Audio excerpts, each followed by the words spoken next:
Hey everybody, welcome back to another episode of God Built This Podcast. I'm your host Maxine and we're on episode 79.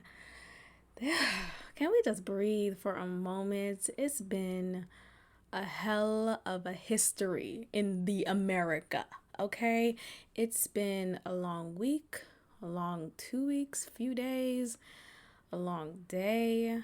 There's a heaviness that many of us are feeling during this time, particularly Black people, right, within the Black community.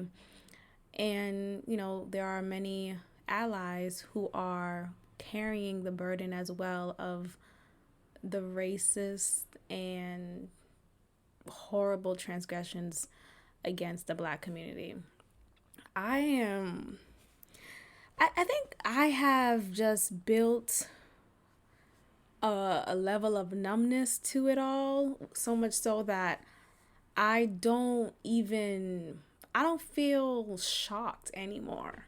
I don't feel surprised. There's nothing about another new case of an unarmed Black man, an unarmed Black woman being killed, murdered, assassinated by the police.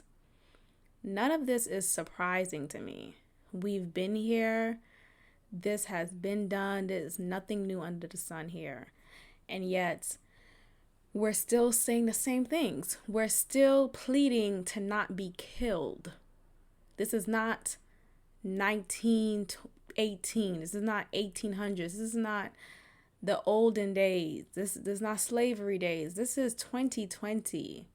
Niggas have phones, right? We have technology at an uproar, and yet we're still fighting for basic human rights. I just at a loss. I just think there's a time to mourn, and there's a time to be active, and there's a time to be rejoiceful, and there's a time to be angry. There's a time for everything, as it says in the Bible, and I've been finding those times, and yet I've been still feeling overwhelmed with just this level of hopelessness. And I know as a Christian, as a believer, you're supposed to just have faith, trust in the Lord, and it doesn't mean I don't trust in the Lord. It's just I don't trust in society. I don't trust in the people. I don't trust in the policymakers. I don't trust in the president.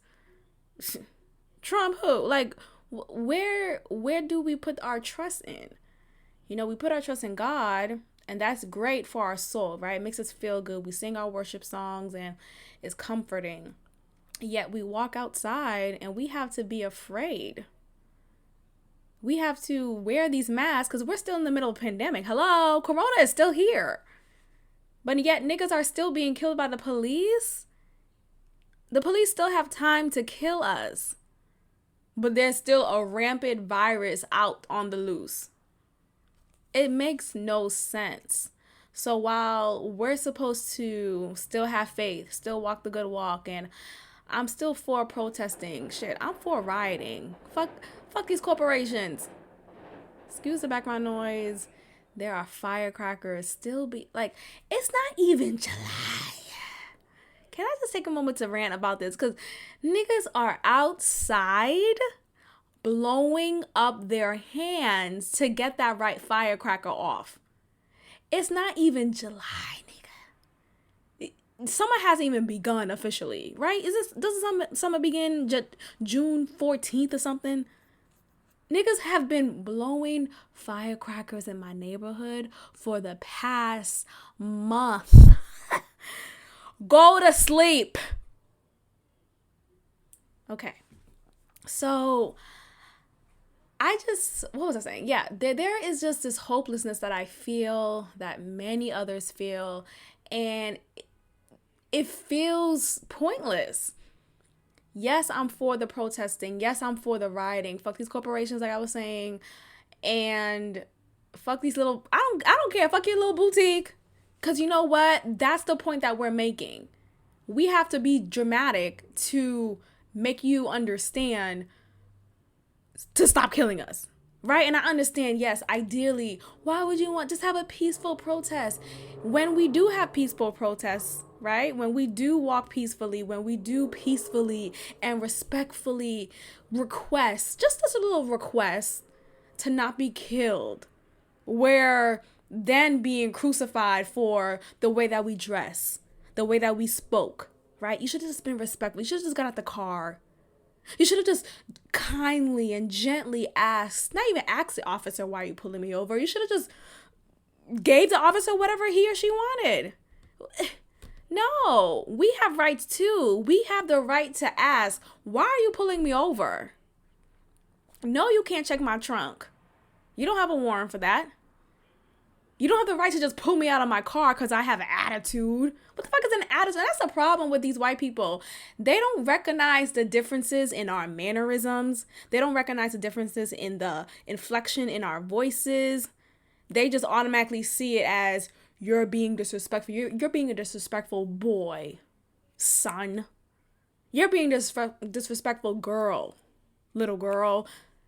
We're not seen as these human beings that simply deserve rights, right? You see you see gay people walking for their right to have marriages, to be seen as human beings, right? And there now gay marriage is allowed in many states. Yet people have their moral views and people may disagree or not. Okay, but generally, they at least have this policy in place where they can get married if they so choose. Yet black people, we can't not be killed. We need a policy for us to not be killed. How crazy is that? We need a policy to not be killed. BT? It's tiring. It's tiring. And I'm angry and I feel hopeless. And then every second I'm not getting personally, but every second I'm seeing swipe up to sign this petition, swipe up to donate X, Y, and Z. For what? What? Does donating equate to my freedom? Huh? Does donating stop the killings? The police brutality? Does it stop? Like, I don't understand. I'm not saying that to be cheap. It doesn't make any sense to me. What does this do? What I want is the police officers to be charged, to be put in jail for the rest of their lives. What I want is them to not just lose their jobs, but lose any opportunity to have a police type job. That's what I want. Not a slap on the wrist, not a suspended leave, administrative leave, where you're still getting paid. And I don't want to sign a petition. Get them in jail. Not jail, prison specifically, in the institution. What are we doing? What I want is the judge to not pat the hair of a white woman who has killed a black man, an unarmed black man, because she thought that he was in her home. What I want is to not be killed in front of my child and my girl in a car. What I want is to not be walking home from the corner store and casually eating my Skittles and be killed. What I want is to not be jogging, going for a fitness jog, a fitness walk, and not be killed. What I want is to not go to my church, my place of worship, praying with my fellow believers,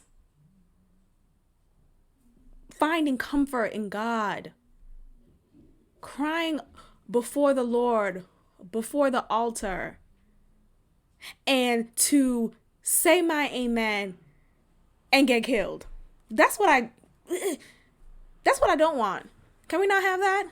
What I don't want is for the killer to then get arrested and then be asked politely, to get arrested gently, and then to be asked, what do you want from Burger King? Let's go to Burger King.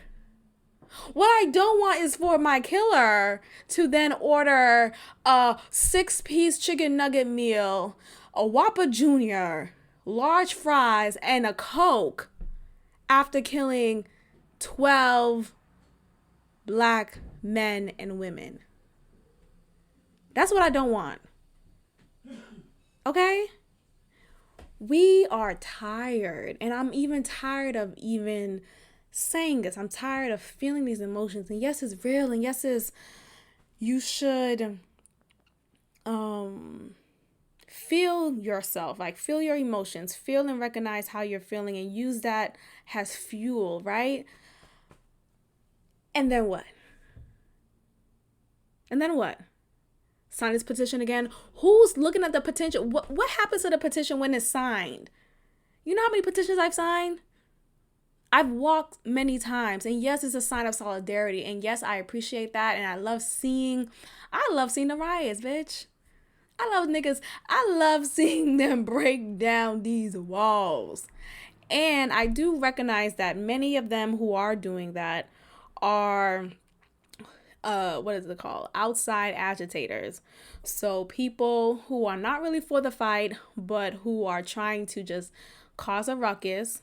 Typically, they may be white people or people from out of state, and they just see this as a fun time to just cause mayhem at the risk of black lives who are walking peacefully for freedom. Yet they're doing this as a way to, be racist. This is another racist act. I want this to end.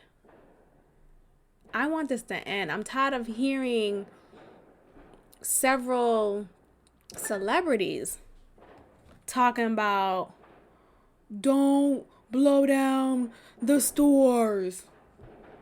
T.I. for what? Why not, T.I.? Did you forget? We're angry.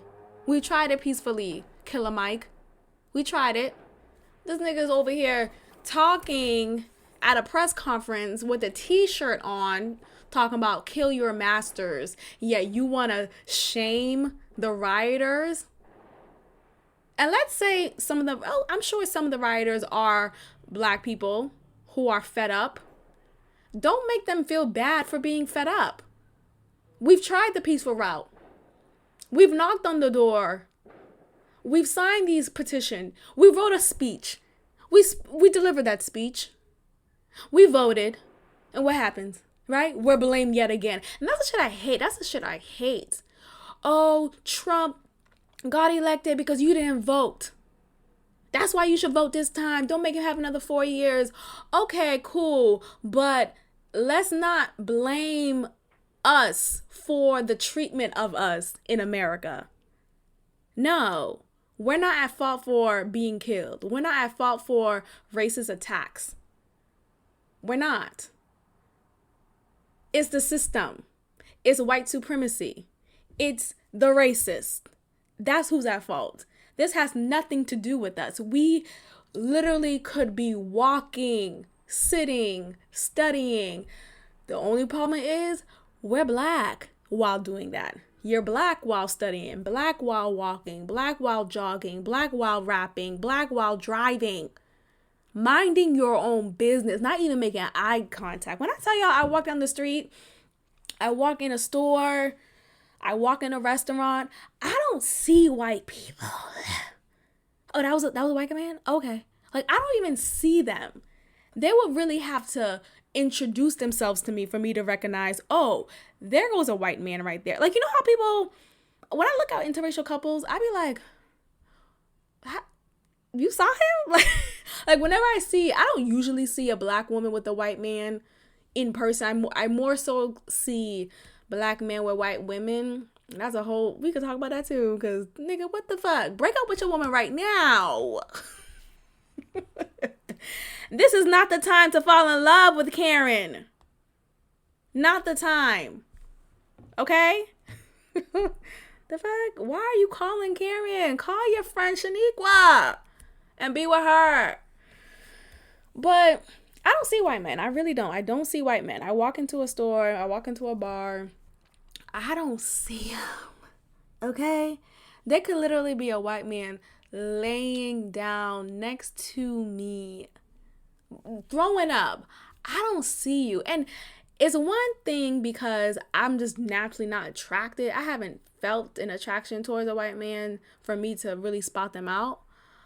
But essentially, it comes from this inherent fear that we have, our ancestors have, that have just flown into our blood against the white man, right? We have them as our oppressors. What am I doing kikiing with you? For what? I don't know your mindset. I don't know how you feel towards me. I don't know if you're going to say something stupid. Don't get me wrong. I'm not saying don't be friends with the white person. It's just naturally many black people, I know I'm not alone. I know I'm not alone. Many black people are wary at first when it comes to white people. And then when you see, oh, they're really dope, they're really cool. Okay, you open up. I do have a white friend, contrary to popular belief, I do. And she said to me recently, I hung out with her recently. We was catching up, Kiki Keen. And she said, first she gave me the disclaimer. She was like, Maxine, what I'm about to say, you're gonna hate me. You're gonna hate what I'm about to say. You're gonna hate what I'm about to say. I'm like, bitch, what the fuck are you gonna say? Just speak. Like, I don't give disclaimers when I speak. I just go off. And what is it? Like, I'm over here sitting down, chilling. She talking about, you're gonna hate what I'm about to say. You're gonna, why? Did you kill somebody?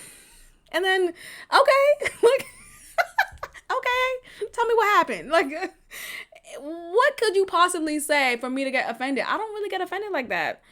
So then she then goes on to say, I wish I wasn't in the skin that I'm in. She's talking about herself. She wishes that she was not in the skin that she's in. And to give some backstory, she comes from an ethnic background. She has a sibling and a mother who looks more ethnic than she does, and she looks more white. She's a passing white. She is white, but she is she's not just solely white. She's not this Irish white person, okay? So she's saying this, and she's explaining herself as she hates that she has this privilege. She hates that she can't be like her mother or her sister, or she can't carry the burden of a parent ethnic person. And I didn't hate what she had to say. I was like, okay, go off, like, go, just talk. Like, when I'm friends with somebody, I'm friends with somebody. I'm not looking to find, oh, she's white, I'm gonna wait till she says something racist. Like, no. Once you have shown me that you're a good person and I feel comfortable with you, that's it. There's no barrier between us. So when she was saying this, I felt compassion. I felt comfort for her.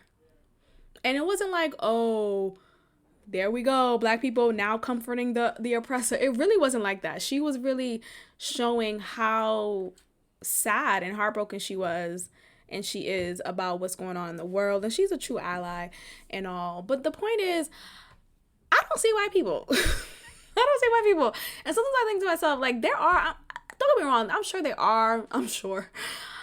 I mean, I've seen attractive white men on TV, in movies, right? I think Andrew Schultz is so fine. I love Andrew Schultz. I love his personality. I love a comedian. Not every comedian, but he's the type of person I would love to just be his friend. He has a similar humor style that I have, and I just feel like we'll just vibe and just crack key. And I really love him. He's a white man. Okay? He's a white man. He's like a white man. Like, sometimes he don't shower type of white man. Okay? Feet smelling like whatever type of white man. But there's something to that with him particularly. But my point is, initially, I don't see them. And I think it has something to do with just the history of blacks and whites, the dynamic that we have had throughout time. So there is this narrow focus that many black people have against them. And it is what it is. I'm tired. I think about the respectability politics and how there are many celebrities out here who are what is it? Denouncing Black people's anger. They're denouncing, and you can say, oh, well, no, they're just denouncing violence. No. Your aggression, you could, no. Okay, cool. We all have an opinion on how we should react. But instead of taking the time to denounce your very own, take the time to denounce the actual racist. How about that? How about that? How about that? Sounds like I'm about to sneeze. But seriously, instead of Killer Mike, I know he's listening, Killer Mike, instead of taking the time to denounce your fellow Black man for their anger, for their rightfully so anger, denounce the white man who keeps on killing us. Huh? Doesn't that just make 1 + 1 = 2, right? Oh, is it 3? Which one is it? It just doesn't make sense to me. You get your face on, and then fucking Keisha Bottom lands. What is your name? What? Oh my! If they blow up one more goddamn firecracker, Keisha lands Bottom talking about you can't get your ass back inside that. Are you a mother? Well, she is, but are you mine? No. But that's just the point, right? There is another agenda here. There is another agenda. Instead of being a straight up Black, a straight up nigga, let's just call it what it is. Instead of just calling it out, what they're doing is playing this game, playing this respectability politics.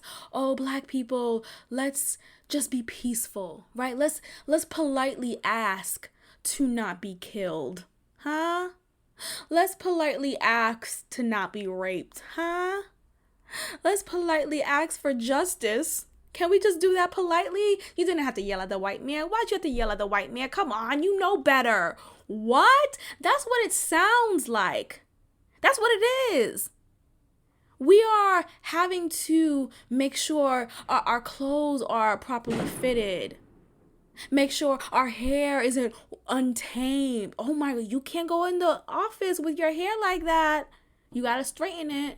You got to put it in a bun. You got to tuck it in. You can't come out with an afro. I'm tired. Doja Cat, what are you doing?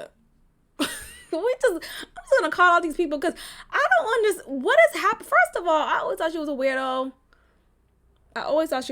I don't understand what she was, and I just couldn't figure her out. Her music was just not the type of music I would naturally vibe out to. There was one song I kept on seeing on Twitter. It was just a leak of a song, so it was probably like 2 minutes of it that leaked. And it was kind of cute. I'm like, okay, it's a little bop. But I don't feel like she says anything. Like, she just kind of put words together and then she just puts a little beat behind it. And then she does this dance move and she just wears this pink wig and then she changes to a see-through outfit and then that's it, right? That's the appeal. But there's no substance for me when it comes to her. It's just, okay, what's going on? So I don't know who she's for, but she's not for me. I think she has more of a white audience. I know there are some Black people in my life who do listen to her, and okay, live your life, queen. But she apparently released a song. Well, she had a song a while ago that was out called Didn't Do Nothing. Didn't Do Nothing. Now, to my knowledge, I've learned that this is a racial slur. This is a racial slur. When a white person says, oh, you didn't do nothing, huh? Right? When they say those words, this is to mock Black people whenever they claim that they did not do the crime, right? So whenever Black people are accused of doing of any crime, they would say, I didn't do it. I didn't do nothing. Right? So when white people are saying that, oh, you did do nothing, huh? Oh, there's another Black Negro who didn't do nothing. They're doing it in a mocking way. This is a mockery. This is them not believing and assuming and painting this narrative that Black people are criminals, that we are disgusting, that we are unworthy, that we are not law-abiding citizens, etc., and that we are deserving of prison sentences, that we are deserving of crime, of being killed. Okay, so this is a racial slur. So her defense, Doja Cat's defense, is for the song is for to change the tone of this word. You know how many black people use nigga. You know how I use nigga and be like nigga, nigga, nigga. All right. I take the offense, the history away from it, and I use it in an endearing way. Like nigga, please. Okay. And some people agree, some people don't, and that's fine. But it's your prerogative.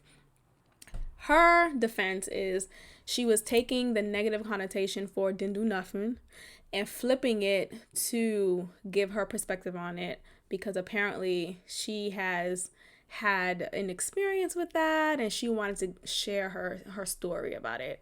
But the song is literally called Didn't Do Nothing. That's the title of the song. And she was exposed recently for, like, literally yesterday, she was on this undercover dark net chat forum. It's like a webcam chat forum where she's engaging in conversation with white men through video chat, and they're saying these racial slurs to her, and she is participating. She's egging them on, and she's giving them this little, just role play of I'm just a little nigger bitch, and the white man is, you're my nigger bitch. That's look, some people do that in the bedroom. Not me. I could not be that. Call me a nigga one time, white man. Okay? But apparently she was doing that, and that was her defense is she has always been in chat rooms ever since she was younger. It was just a part of her culture, and that's just what she participated in. The controversy lies in the fact that she is a non-passing, well, she is passing, actually. She's a non-passing black person. That's what I'm trying to say. She doesn't look black, right? She doesn't appear as such, and nor does she fully claim that. She never came out and says, I'm a proud black woman. She's not like that. So when she is proudly using racist and strong black colloquialism, oh gosh, am I saying that right? But when she's using black language, right, the words that we will say amongst each other, and yet she's engaging in this racist conversation with a white man, it feels uncomfortable. It feels weird. What are you doing? You're black? Are you black? Because now you're black? Now you got a family from South Africa? Is that even black, really? I know it's Africa, but South Africa's white. So what we talking about? What are we doing? Doja Cat, what's going on? Look, I'm not attached to her music, so I'm not offended, but it was nice to see her getting dragged, and it was pretty cute to see. Who knows if she really gets canceled? Cancel culture is really a joke. I hope they do cancel B. Simone's ass. Can we talk about her? And Desi, the fuck? First of all, I used to be fans of her and him. I used to be their fans. And I'm not saying they're horrible people, but I eventually got annoyed with B. Simone before this little trauma happened with her recently. I'll get to it. But I originally unfollowed her because I noticed throughout the pandemic, she kept on just forcing us to buy her products. Hey, here's a promo code for my sanitizer. That's $40. This sanitizer is the, spray away toxic niggas sanitizer. And $40 when people are out here dragging elderly people away from the hygiene aisle just so they could rack up on sanitizers, knowing that there's no more left for the next man. Yeah, you want to sell $40 for a sanitizer? Bitch, you get these at the dollar store for $1. So when I was seeing that she was profiting off of the the less fortunate, the vulnerable. It just rubbed me the wrong way. And her casual attitude when it came to the pandemic, it was just, where is this what's going on? And that's the thing. There is a disconnect some people have when they get money. It's really sad to see. You really hate to see it. She talks so much initially. Sometimes she'll remind us too of how she slept, how she was homeless. She didn't sleep outside or in a car homeless, but she slept in people's home on the couch, on the floor. She couldn't pay rent because she wanted to pay her studio time. Bitch, pay your rent first before you pay. Like, okay, that doesn't make sense, but fine. She didn't want to buy a mattress, but she paid for studio time. Okay, fine. All right. So she's doing all these things. She struggled. She wasn't at all born with a silver spoon in her mouth. She said many times she has hit overdraft. Okay? A bitch knows that. Okay?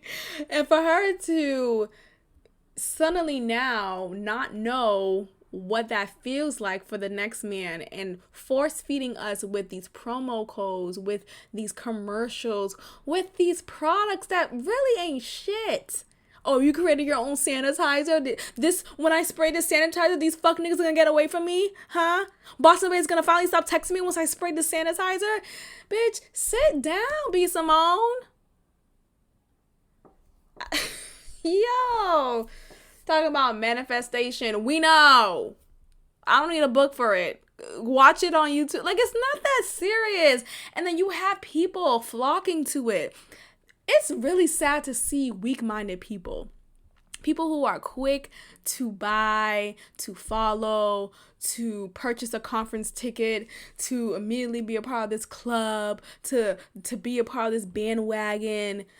Know yourself. See the wool that's over you. Pull that wool over you and realize who this person is. They're getting you for your money.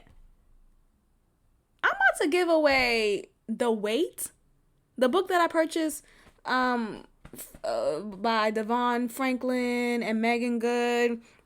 Purchased this book years ago, before I took the wool from my eyes about this whole purity culture sham bullshit. Okay, can we talk about, they had a recent interview with Tamron Hall, who has a talk show, by the way. Okay.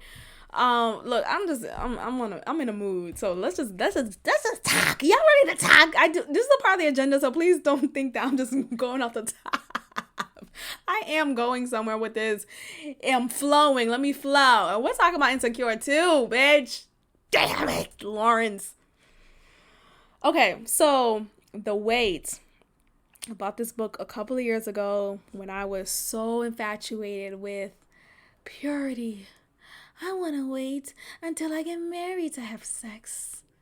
I want to wait and have that experience for the first time with my husband, while he has already had that first time, second time, third time, fourth time, 10th time, 11th time. But I'm just going to have my first and last time with him, even though he has a short dick, even though he doesn't care about if I get an orgasm or not, even if he doesn't really care to hold me after. I'm just going to say I waited until marriage. I'm sick of this shit. Can we cut the shit out? So they were on the Tamron Hall show, right? Before I get to the part, throughout their whole press tour for this book, and mind you, I was so into it. I was on every YouTube clip talking about, what else did they say about this book? Oh my gosh, how did they meet? Oh my gosh, how did they do this? Oh my gosh, what was the benefits of waiting? This is amazing. This is so fantastical. Bullshit. They paint you a fairy tale. This is the whole industry, this whole purity industry. This is a thing. People are profiting off of this lie that they're feeding you. Stay woke, okay? I have to say those words in a minute.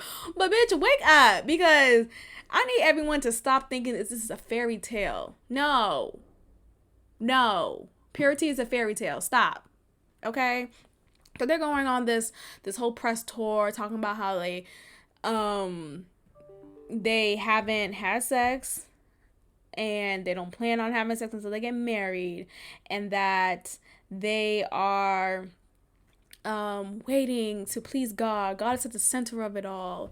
They haven't slept. Like they clearly are strongly embedded into this purity culture. Okay, so I'm convinced, and they're talking about how they met, how much they've learned about each other, how Megan would say Devon accepted her as she is, not as the potential of what she could be, and that's what she loved. And I was loving that. I'm like, oh my gosh, someone just accept you as you are.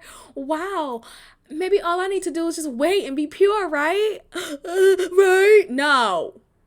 Okay, come to find out, bitch, while they were dating, niggas was having sleepovers, and they literally told on themselves like a doofus. Like, how you go on this whole press tour for a year about your book, and then years later you want to tell us y'all been in sleepovers with each other? Talking about they will sleep in the same bed.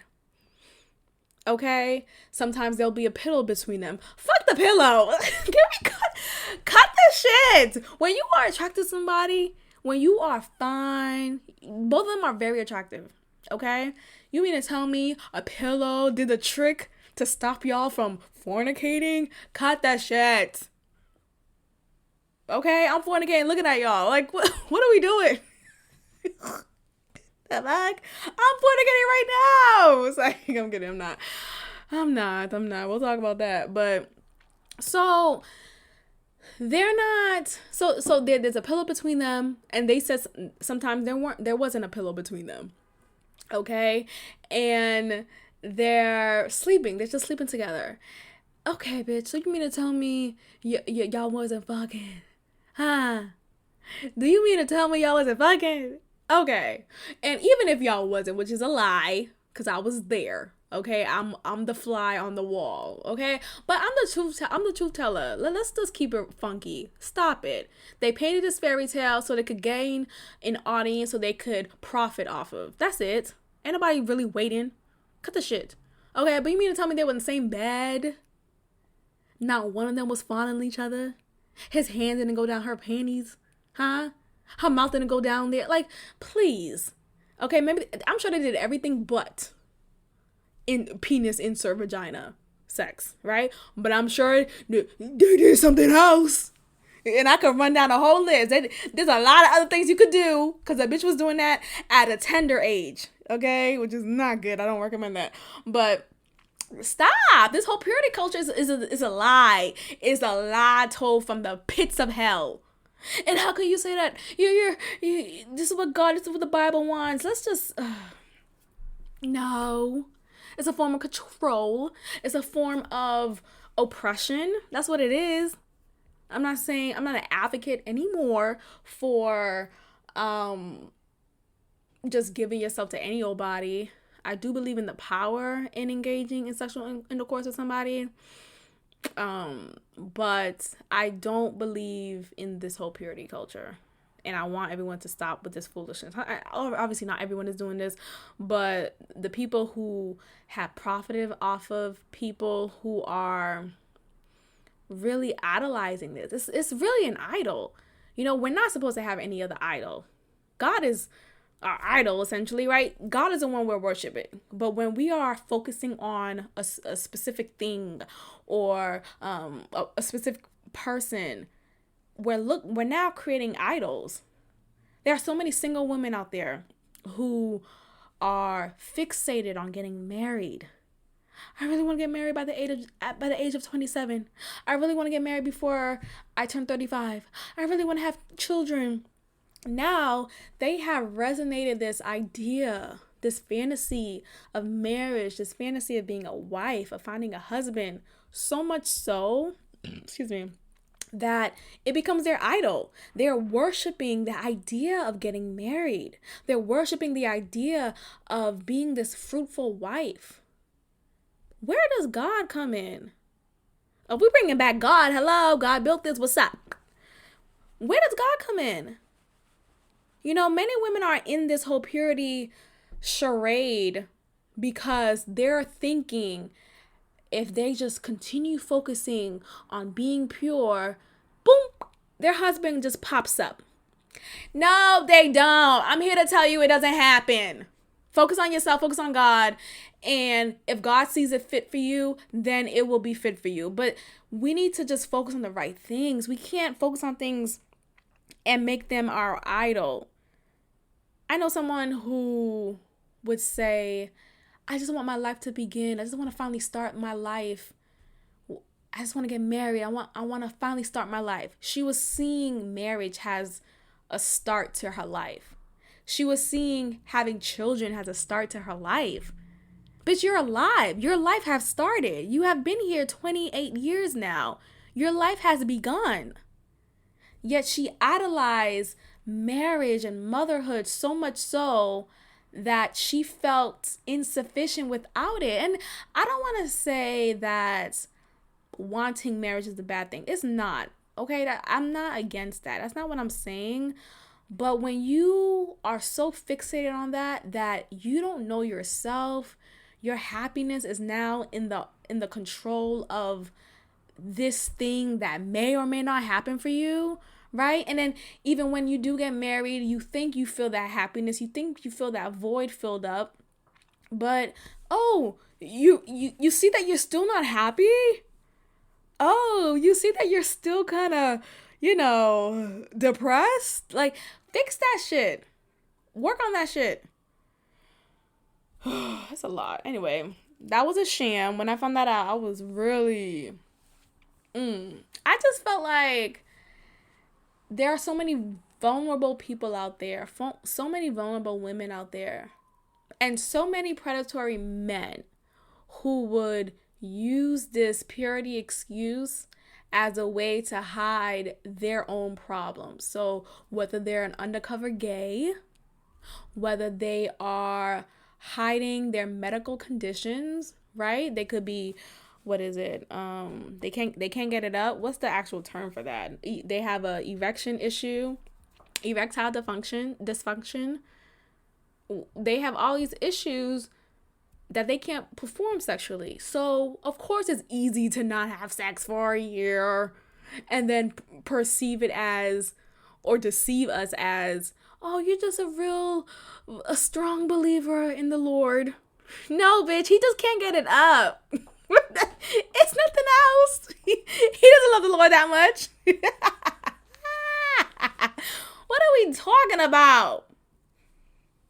Damn, if Devon Franklin was sitting next to me, I gotta go.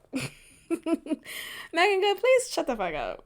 And Devon talking about, oh, we had a pillow between us. We were okay. I would have fucked you through the pillow. What are we talking about? What is happening? Let's talk about Future. Future is a colorist. That's the judge verdict on that. And we are done. Okay, so he was pronounced as the father. He is the father of a recent baby. I don't know if it's a girl or boy. I don't really care. I don't really follow up like that. But there's another baby mama added to his roster of baby mamas. This baby mama in particular is a dark-skinned baby mama. She is the only dark skin out of all of them. There's two of which who are unknown. They have a little a question box in front of their faces. So we don't know them. Their identity is disclosed. But this recent baby mama is a dark skinned woman who has a body. Okay, so it's okay. She's curvaceous, but it's not really hers. So okay, cool. She's just following the trend. But she's a pretty girl. She's fine. She's a pretty girl. But she is a darker skinned woman. And he released a comment. He tweeted something talking about she's ugly. You're as ugly as an inside as you are on the outside type of comment. And her response is like, okay, cool. Did the check clear through, nigga? Is my child support paid? She's requesting $53,000 a month. And I think she was approved for that. So he's ranting and mad about it. But here's the thing with these niggas. Let's just get into it. Because niggas are so quick to say you're ugly. you black ass fuck, ugly ass bitch, right? They're quick to clown you. But you was fucking me. Does that make you ugly too? Like, what does that mean? Aren't you a reflection of who you are engaging with? I mean, I'm not holding you tightly to that phrase, but the point is you were attracted to me enough, right? And yes, there are niggas out there, probably every man out there, who will just fuck any old body. But the point is, don't be so on your high horse of you the ugly bitch. Da, da, da. Like, did you win a game? Like, I actually had sex with you too. Like, we actually used you. At least she wasn't just fucking some random nigga off the street who had no money. She fucked him for a purpose. And apparently that was the essence of their relationship. Like, it wasn't an actual substantive relationship. I have heard that they have been together for, not together, but they've been knowing each other, dealing with each other for a couple of years on and off. So it wasn't no random chick.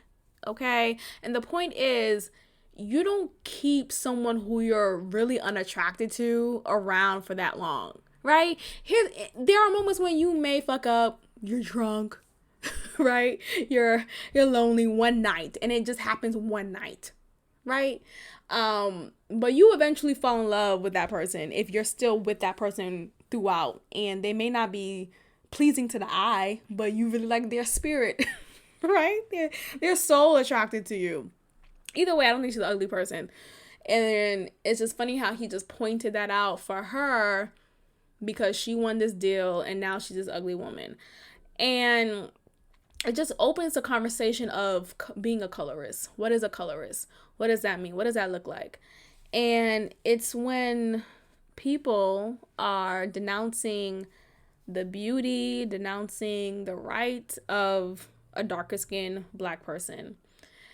I've been told several times, well, a few times, I don't want to put myself down like that, it's not that serious, but there's been a number of times throughout my life, a couple of times in undergrad, a couple of times in middle school, when men would say to me, "You're pretty for a dark-skinned girl."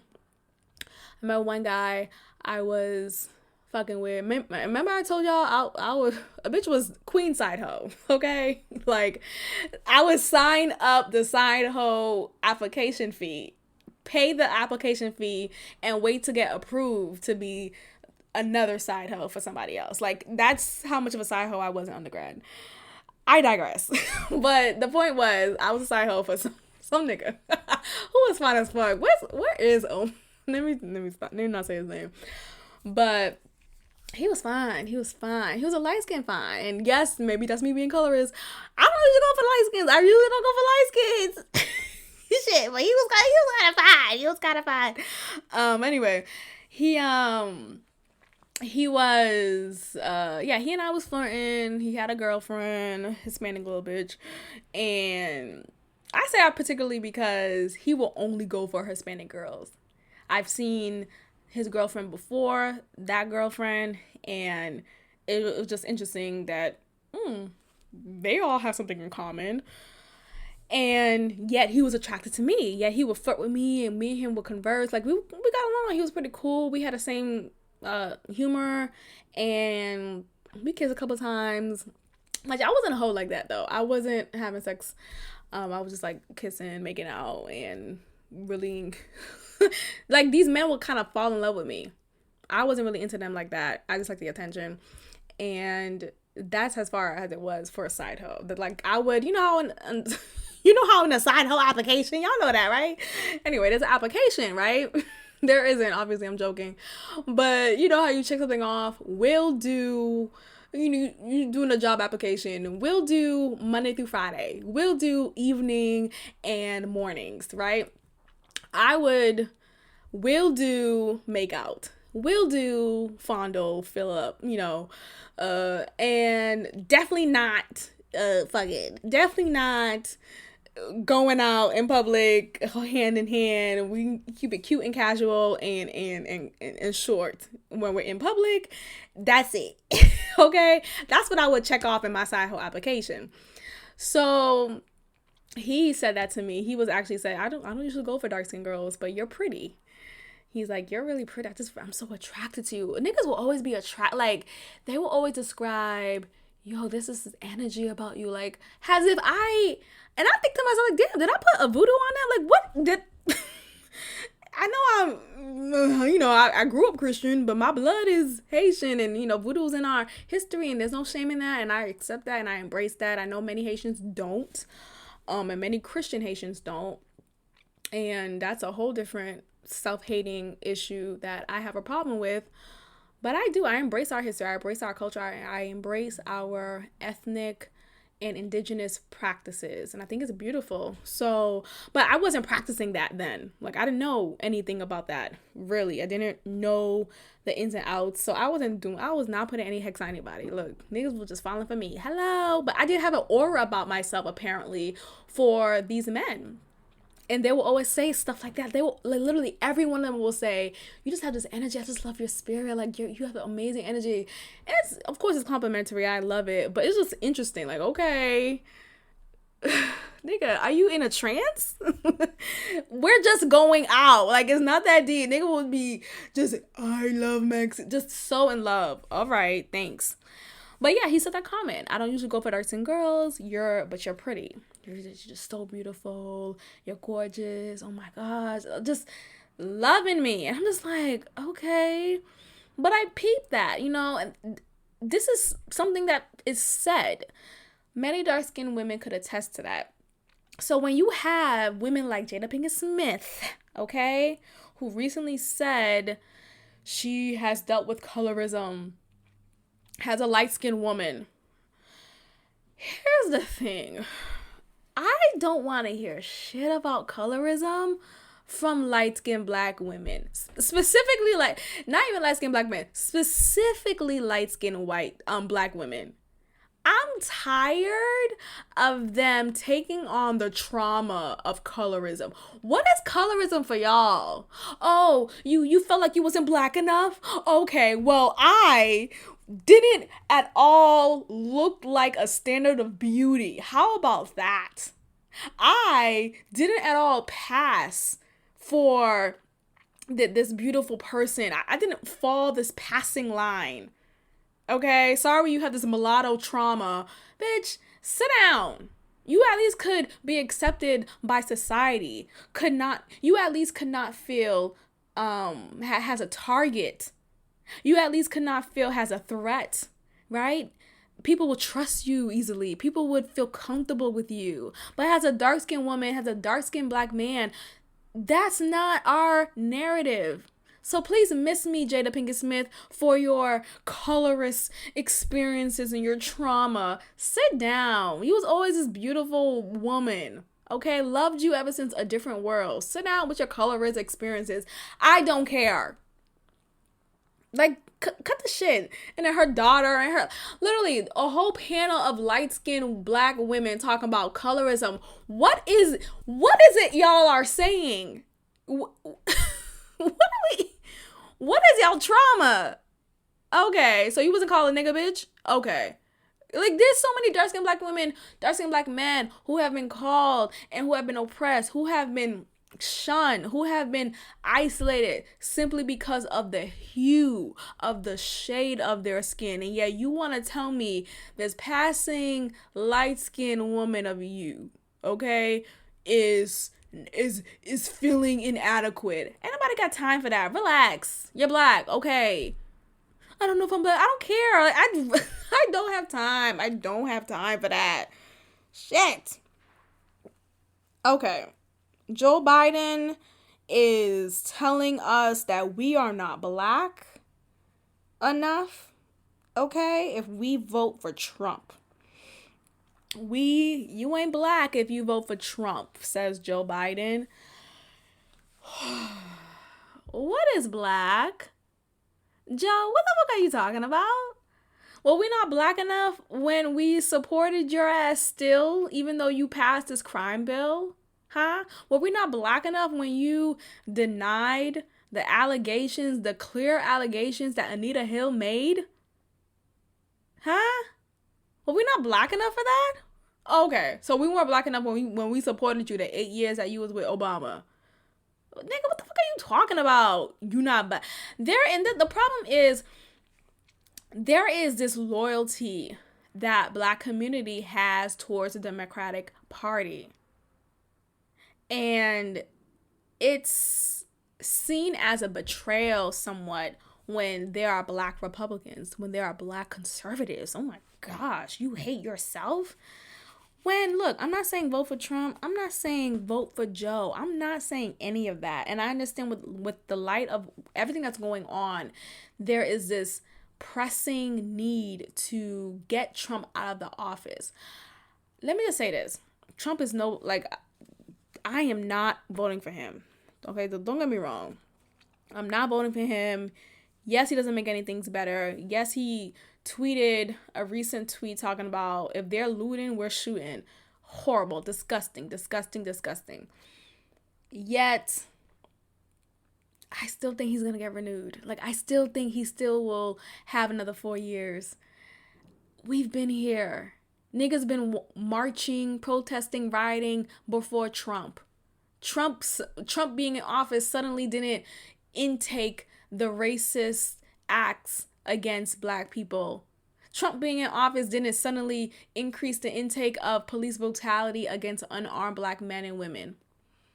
It has none, it really has nothing to do with him. It really, I'm not Trump apologist. Please, I'm not Trump apologist. I'm just saying this correlation that we easily make between Trump and the racist acts in America is unfounded because yes, he is racist and he has said many racist things. But understand that America has been dealing with racist acts against black people before Trump. This has been a thing. This is nothing new. So this whole, we can't take 4 more years of this, nigga, I don't want to be a pessimist, but if Trump does get booted and Biden takes the floor, I promise you there'll be another march for justice of another black man who was unlawfully killed. This is what are we talking about? This has nothing to do with him. Shit, laws need to be changed. The system needs to be broken down. The police officers need to be screened. There should be culturally aware and culturally sensitive workshops and professional developments to debunk racial stereotypes, to debunk this fear, this unfounded fear white people suddenly have when they see a black man. I thought I was in fear of my life. Nigga, we should be in fear of our lives when we're in front of a white man. Because we don't know if they suddenly have this protection of stand your ground and they could just kill us and not be persecuted for that. We don't know that, right? We don't know if we're good to go because these white people can get away with literal murder. They get away with literal murder. Yet they're afraid for their lives. And that's the problem. It comes from this mindset. It comes from this learned behavior, this learned perception about black people. And it starts at school. It starts in the home. What is being spewed to white children for them to grow up to be white men and women who are afraid of black people, who believe that black people are lazy. We built this country, but we're lazy, right? We want to be on welfare. No, we like a system that will support us because we weren't given good choices. Can we talk about little fires everywhere? Can we talk about little fires everywhere? Bitch. Ooh, I finished that season. And I hope there's a season 2. It was really good. I don't want to give any... Look, this is... Spoiler. I won't say too much. But I would say I don't like Mia. I didn't like her just based off of the book. When I finished the book... Not even before I finished it. When I got in the book to the part when Mia decided to take the baby that she agreed to carry for a couple who couldn't have a baby on their own. And this was in the 80s. So surrogacy done the legal way wasn't a thing yet. It wasn't founded yet. And so people would find people off the street, okay? And ask, hey, could you carry my wife's child? We just want to know, you know. So this was a thing.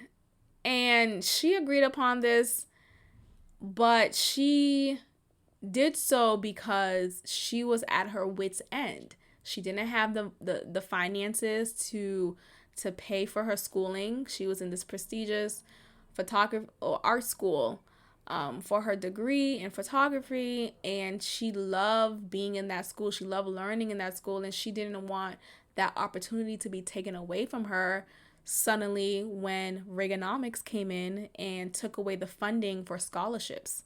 So she was presented with this proposal to carry this couple's child. She first, she hesitated at first, but when she was pushed to a corner because of the system not supporting people of color, not supporting Black people, not supporting minorities who are dependent on scholarships to fund their collegiate education, she has no choice but to put her body through this trauma of being pregnant. Mind you, she's in the movie, in the series, she is presented as someone who was virginal. And in the book, they did say that too. So she actually has never had a tampon inserted in her. And for her to go from the one extreme to the next extreme of carrying someone's child it's a lot, okay? I didn't like that, but then I was compassionate for that because she felt like she had no other choice, essentially. She felt like she had no other choice. She didn't have parents who supported her. They looked down upon her career or her career goals, and she had no choice but to do this in order for her to succeed in her goals, in her life, in her lifestyle. So she decided to carry this couple's baby, and she then, as the baby is growing in her, she's then accepting the love of what she's feeling within her body and accepting the role as a mother. She was just gonna drop off this baby, give birth, drop it off, and then take that $12,000 and continue her education. But she decided against that. And there's a lot to that too, because her brother was against it, and her brother passed away, and I saw it as her keeping the child as a way to honor her brother. Anyway, it was fucked up. And when I read that in the book, I was like, why would someone, you kidnapped the child? And yes, essentially, this is her child too, because she wasn't given the egg of the wife, of the couple. She is using her egg. All that was inserted in her was the husband from the couple.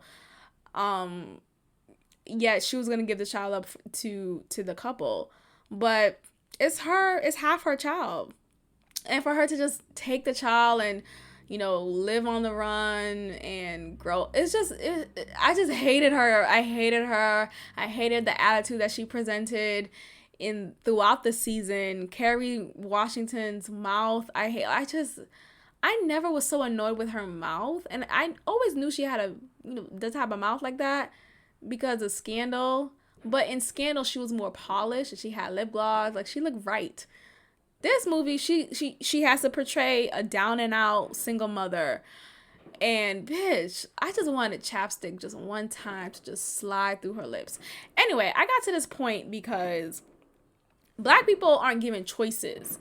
And especially during the 80s, during the early 90s, we weren't given good choices. We weren't given choices. So we had to create a choice for ourselves in order to survive. And that's what Mia had to do. She had to decide, okay, I'm just going to carry this couple's baby. They're going to give me this $12,000 and I'm going to finish my degree and become this famous photographer. That's a crazy ass choice, but she had no other choice. She wasn't a part of a legacy family. She wasn't running off of inheritance money. She wasn't at all rich, so she had no other choice. Yet you have Reese Witherspoon's character, Elena Richardson, who had all the choices, who had this home that she was living in that was given down to her by her parents, and they own property, and they were able to rent out this property to Mia and her daughter Pearl. That's the point. We live in a society where some are given choices and some are not, and the ones who are not have to make do with what they could. And that's the America that we're living in. That's what it is. So until policies are set in place, until the laws are changed, until people teach culturally sensitive behaviors and reactions, and just overall in creating a culturally sensitive environment that is inclusive to Black people, that is inclusive to people of color, other people of color, then we will have a society that does not have a group of people that is disenfranchised. Then we will have a society like that. This is a lot. It's a lot. I'm just tired. And I just want to assure and encourage everyone to continue to be angry. It's okay. Don't let this whole, well, you just gotta, just be calm. Pray for peace. Pray. That's fine. Pray, march, walk. But I don't ever want someone to be shamed for their anger, for their yelling, for their frustration. I'm angry. We should be burning down every store. We should be burning down the White House. Flip the motherfucking table. Let's stop trying to play nice. Oh, we just gotta be nice. We just gotta, just kind of play with it. We just flip the table. Jesus flipped the table. And this whole rhetoric of Christians, we're not supposed to. Oh, did I ever tell y'all about what B. Simone did to get canceled? Okay, let me get to that. There is this twisted narrative that Christians are these passive beings, that we are suddenly people who just take shit and don't do shit about it. We just turn the other cheek. No, bitch, I'm turning my fist up against your face. I'm fucking you up. Okay? That's what I'm doing. And people like to use that against you and say, oh, well, you a Christian, right? You believe in the Lord, right? You can't be acting like this. You can't be mad. You can't be cussing me out. Yes, the fuck I ain't. And I'm going to swear while doing it. The fuck? Let's open the Bible to Philippians. Not even Philippians, but was it Timothy? It was, look, one of the books in the Bible. Jesus flipped the table. Okay? He was mad because he saw people selling goods, selling merchandise, selling stuff in the house of the Lord. So he wanted to flip the table. How dare you come in here into this holy ground, into this sacred place, and profit off of the backs of poor? How dare you come in here and increase capitalism or create a space for capitalism? Now I'm gonna flip this table. Jesus was angry. Jesus stood up for the voiceless. He stood up for the prostitute. He stood up for the woman who was married several times. Right? So where is this whole Christians are passive? We don't talk about stuff like this. We don't talk about politics. No, the Black church back in the day was a place of refuge for enslaved people. The Black church was a place where people will come together and talk about politics and talk about ways to fight against injustices. So what are we doing? We should be the first ones in the front line leading the march.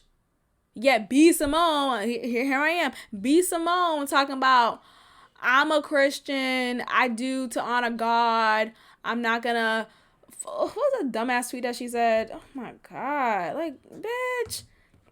talking about I'm here to honor God and I'm not gonna be this angry black woman. Bitch, you are an angry black woman. Every video that she makes, she's screaming at Desi. And Desi's ass want to talk about there has to be another way than looting. There isn't. Show me the other way. There has to be another way besides violence. Okay, what is it? What is it? Because me being nice, me being sweet about it, me politely asking you to stop killing me, stop killing my brethren, is not working. So you know what? I'm flipping the table. Flip the goddamn table. Okay, I'm over here watching in the news all these clips of rioting, of stores being broken into. I'm just like, Black power, fist in the air. And here's the thing. Ideally, I would love to live in an area, love to live in society that does not have this as a reality. But this is the reality. I would love to live in a space where we wouldn't have to be violent to get our voices heard. I would love to just say, just one time, stop killing me. Okay. You know what? I shouldn't even have to say that. I would love to just be and feel comfortable in knowing that I won't be killed, that I'm looked at and revered as a human being. Like, it's shit. Stop. Flip the table. Okay? Stop following some of these celebrities thinking that they're activists, knowing what the fuck they're talking about. Keisha, the mayor in Atlanta talking about, oh, Martin Luther King didn't do this. What are we talking about? No, she's saying how there wasn't people rioting when Martin Luther King marched. Literally, there was a whole concert by James Brown in Boston after the rioting that occurred once MLK was assassinated. James Brown had to come here to calm the people down by giving them music. So what are we talking about? Yes, he had. Like, rioting has been a thing. Excuse me. It's the voice that the voiceless use to be heard. Oh, you don't want to hear me when I ask you? Okay, I'm gonna burn your house. Do you hear me now? Huh? Do you get what I'm saying now? PT? I cannot. Is this pandemic is this still a thing? Cause I want to know, when can I get my nails done? The fuck? We marching around. Can y'all open a nail shop? Look, I'm really annoyed, and I hope y'all enjoyed this episode. This is me, authentic, flowing, and I talked about everything that was on my list, and I hope y'all enjoyed this episode. I want to give a shout out to everyone who takes time to tune in. I encourage you to make sure you have liked, make sure you have subscribed, and you have shared this podcast to your friends, to your peers, to social media. And please be sure to leave a review in Apple Podcasts specifically. But know that this podcast is available on 3 platforms: Spotify, SoundCloud, and Apple Podcasts.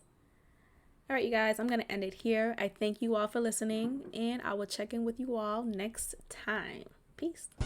Thank you for tuning in to another episode of God Built This Podcast with your host, Maxine. Be sure to leave a review, give me 5 stars, and of course, subscribe. Also, follow God Built This Podcast on Instagram at God Built This Pod. God bless.